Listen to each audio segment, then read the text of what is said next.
Hey, the House of the Dead feeds on your fear. So don't go in this house alone. Hell yeah. Why are you always getting hit? They're like leaving me alone. Oh no, don't shoot them, okay. Oh, hell yeah. Oh yeah, boy! Impossible! You will not defeat me! Oh my days. I'm out. You out? Don't worry about this, I got this, Saz. Don't worry. I got you. Did you finish the entire game? Watch me just... Oh, never mind. Whoa! Continue. Game over. Hello. Hey, Nice to see you. lovely seeing you. We're obviously at the arcade today. Yeah. Do you have like early life memories of going to arcades? Was there like one that you went to a lot? and I stuff like that? remember going to, whenever we went to the seaside, I would go to the arcade with my dad. My mum would wait outside eating donuts, and my dad would take, and I would run rampant, like looking for like the latest sort of game to play. I've got like early memories of that like shark hunter game where you've got like, you're in a boat thing and you're like hunting crazy sharks and like, yeah, obviously, you know, Time Crisis. Like, used to love that game. I know it's over here, man. It's great. Pinball machines were always my favorite. I always loved a pinball machine. I remember as a kid being like, if I ever get my own place, I am going to have a pinball machine and a coffee machine. And nothing else. Yeah, nothing else. Not a bed, not a TV or anything. No. And then cut to, you know, married with a 2-year-old, and you're like, there's no space for a pinball machine. Coffee machine, though? Maybe a coffee machine, but hey, you know, beggars can't be choosers. Arcades are a special place, I feel, for me.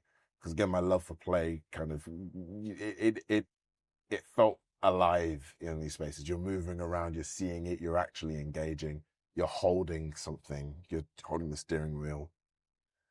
And yeah, I loved it. So this is such a great place. This is so cool. Too cool for me. All right, collect coins. Coins we like. Oh, get that big one. Why were you? No!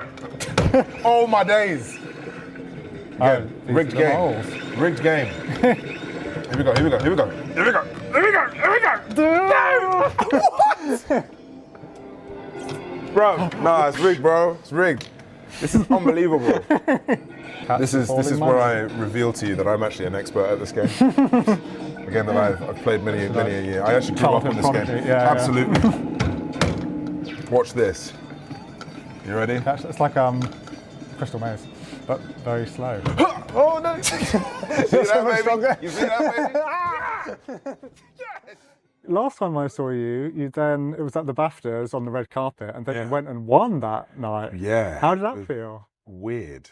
I think, again, like, you always hear these rumors that you're like told beforehand that you're going to win something. Yeah, it's a rumor. Like, they took you up, like, you might want to be there. You know what I mean? Like, I've never, it's because I guess I just wasn't expecting it. And I think it was one of those ones where, how do I say it? It's like, you don't build a game for that reason. Well, you don't make something for that. So to win is such a bonus and so lovely. And it was a real shock, man. Was it always the plan to follow up Tales of Kenzera Zau with something so completely different, totally different genre, different vibe? Or how did that kind of happen? To be honest, it's like, how do I say this? It's like, no. That's basically it. I think the reason as to why we kind of went for something so different was, I mean, I've always seen games as an art form, and I think you've got to react to what your gut's telling you. And look, I remember we were pitching like almost like a sequel within the universe of it as a whole. And, you know, pitching that and seeing how that was going. And it was all right, like it was fine. But I think, you know, it was after talking with Pocket Pair and being like, hey, you know, I know you guys have just started your own sort of like publishing arm, like, and you've had your massive success and we've had our success. Like, is there maybe a collab here? That the idea of Dead Take kind of came into life there at the moment. And I think like that's the beauty of art, right? You can come up with these ideas, these crazy ideas, these stories, and act on it. And the great thing about video games as well is like you don't really need like a set or a lot of people. Like you just have the people, you have the studio and you can just start building, something from nothing. And I think, so it wasn't part of the plan, but I think it just made sense that it became like, it was almost like, yeah, of course, that's totally where we should be going. And obviously you've got so many familiar faces from the kind of gaming world. A lot of favors. A lot of favors. How did you go about, assembling them, pitching it to them, getting them in? Literally calling them up and being like, hey, you want to be in my game? I remember calling Ben Starr and being like, hey, buddy, do you want to be in my next game? And he was like, sure. I was like, great. You're playing an actor who is really, really douchey at times. Great. And then I thought of you straight away. Literally, I thought of you straight away. And even with Neil, like I was like, hey, Neil, I've got this new game idea. Do you want to be in it? And he's like, yeah, sure, sign me up. And I'm like, great, you're playing someone really desperate, like someone who really needs work. And that's essentially how it all kind of came to fruition. It was just me calling these guys, explaining to them the concept that it was this horrific take or like an angle on Hollywood that I wanted to kind of not really hold back on. And they were totally game for it because they could see the art in it. I think that's the thing. They believed in the vision and they trusted it, which is really, again, I feel really fortunate to have friends who do that. So yeah, it was a lot of calls and favor calling, man. Yeah. And it's so funny again, like when I pitched this to Pocket Pair, keep in mind, none of them had attached themselves to the game, but I was like, yeah, and then I'll get Ben in it, I'll get Neil in it, I'll get Lana in it. Yeah, they'll all say yes. And Pocket Pair were like, okay, cool. And I'm like thinking to myself, I really hope they're not busy. How short of a window did you have to get? We had 7 months. Wow. We had 7 months to make this game, and not only that, the way that we filmed it, we needed literally we could only do it in a day or two. We couldn't elongate it anymore. So we had to do one location, all actors at once, do it, bash, get it all out of the way. And again, testament to their skill. There was a lot of dialogue to learn, right? A lot of scenes to learn. And so, but they did it. They completely smashed it out of the park and did all the lines without a teleprompter or anything. They just committed, which is brilliant. And I know that they are literally the busiest actors within the video game space to date. They are always constantly doing something. So I feel incredibly fortunate that they even gave me the time to do that, Nice. Oh my God! Dude, you're very good at these games. You lasted longer in House of the Dead, though. Oh, hello. Oh, no! Yeah, hello. Oh, damn. There we go, baby.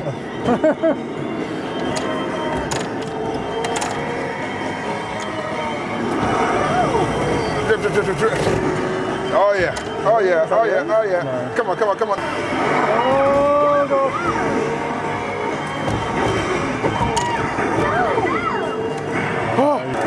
Okay.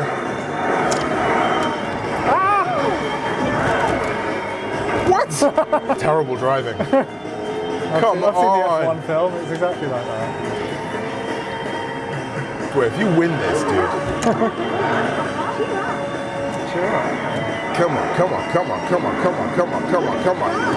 Look at the sky. There he is. I got distracted by the sky. Oh no, where's the checkpoint? Oh my God, it's right there! Oh! This is good value for money, the amount of time. This is amazing! Need for Speed need to learn from this.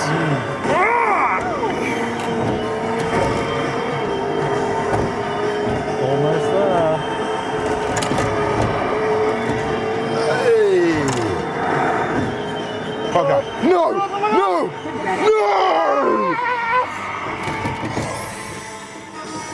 Just remembered. reminds me that you have Sam Lake in the game. Yeah. Well, Yeah. like, that must be a difficult call to make. Like, hey, man. Oh, you know what? It was one of those ones where I've always looked up to Sam Lake and I've always been a fan of his. And I think after Zau, and this is the beautiful thing about the industry as well, like when it comes to actual other developers, like other developers talk a lot. Like we all talk and share a lot. And Sam Lake is a developer, he's an artist, he's a creator. And he reached out after Zau and was really, really lovely about it. And I was like, this is insane. Like, this is one of my heroes. Like, I love Max Payne, Alan Wake. Like, all these games are really cool.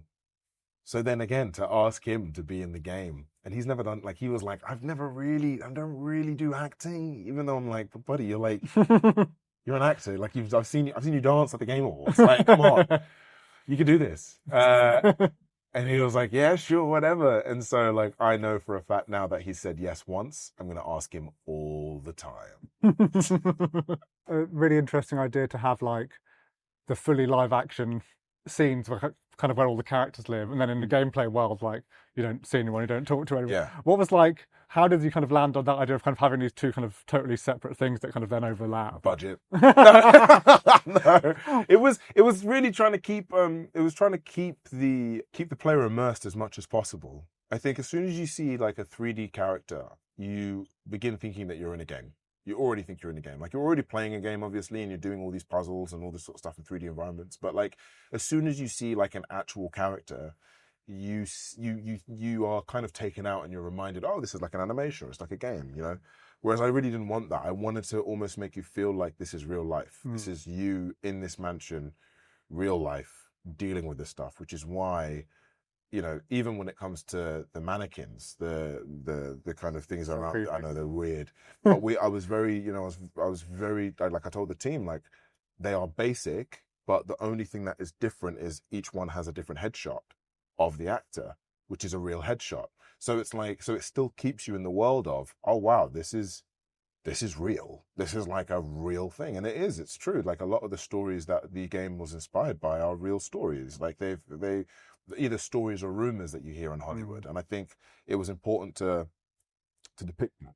I can't now get the image of Neil Newbon's like ancient headshot. I know. How that was that? But that was it, right? Because again, like, this is something that a lot of actors do, and Neil doesn't do this, obviously, but there are actors out there who have been in the industry for years, but they will not change their original headshot because they're chasing that old version of themselves. And it was so great. I was like, I remember Neil sending me like all these headshots. I was like, no, what's the oldest one you've got, buddy? And he sent me that, and I'm like, God, your baby face. I'm like, this is the one. So yeah, his hair in it as well. It's brilliant. It's fantastic, but it captures the character perfectly because it shows where his head is at. You know, he hasn't changed or aged. He's still hungry for stardom, or he can be the next big best thing. And he's still there. We just had a lot of fun making this game. It's so different to Zau. And we like that. And I think traditionally we're told that if you're going to make game 1, you got to make game 2 of it. And it's always got to be game 2, or make the same of the kind of vibe that you know. And it's like, well, actually, if you look at the film and TV space, directors do different things all the time. And I think that's the artistic expression, which is a lot of fun to follow. Do you think you'll want to keep doing totally different things now that you've kind of felt that? I feel like the way and the direction in which we're going, like we've obviously got our goal, or like our aim, which is to tell stories that are like very human, that are incredibly rooted in human truth. And what we mean by that is like something that kind of, it's something that you can relate to. It doesn't take into consideration race, gender, sexuality. It's about what makes us human. Zau was about grief, something that we will all go through in time. Like, it doesn't matter whether it was set in the African mythological space. That was just because it was from my perspective. But at its core, it's about grief. This game is about the idea of legacy and success and what it means to be remembered, essentially. And like, that's where it comes from. So as long as we tell something that is rooted in that, it can be a shooter or a party game or an RPG. Like, I think that's what's really, that's the fun bit. That's where we're finding the fun. It's like, okay, cool. We know we want to tell this story or share this message or this theme. How can we do that? I'd love to see your version of a party game that's somehow tied into like the core human experience. Oh, I think it'd be phenomenal. I think it would be great. We could talk about the idea of like the fear of parenthood and make that a party game. Changing nappies and feeling absolutely terrible. Yeah, that's an idea. Perfect. I look forward to playing that in 7 months' time. Exactly. Great. Make it in 4 months. Let's save rock and roll. If it's not Let's too do much this. to ask. Boom! Let's save rock and roll. Wait, what? Oh, come on.